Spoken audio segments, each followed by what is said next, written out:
What did you get from working on that series? I mean, how difficult was it?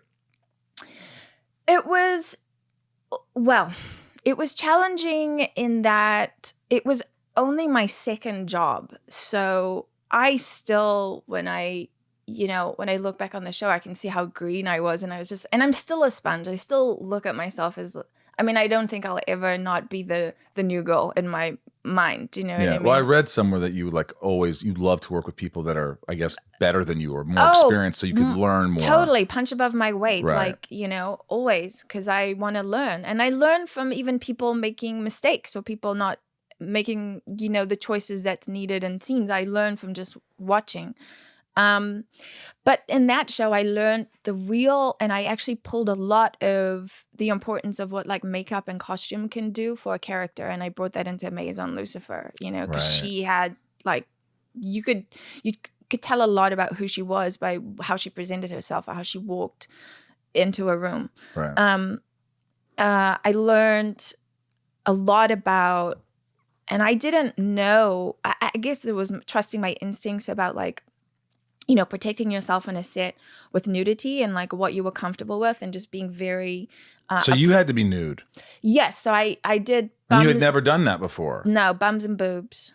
Bums and boobs. Bums and boobs is what I did. I did not do the merkin stuff. It was not my jam. Were you nervous? No. I modeled before, so it was. Well, you didn't model nude. Yeah, but you're like backstage and you're like whipping Changing, stuff you off. don't care. I've never been hung up. For me, what was more important was gratuitous nudity. That was not something I was into. Right. So I remember like one of my, the costume they wanted me to do was like basically piece of fabric and then you just have this like boob out. But my chastity was being preserved by my boss as a gift. And I was like her right-hand person. So I go, well, story-wise line, that doesn't make sense at all. Right. I'm not walking around with a titty whipped out like for an entire season. Right. I'm not comfortable. This is what I'll give you. And so that was what I was comfortable with. I'll give you some side boob. That's give you some side boob.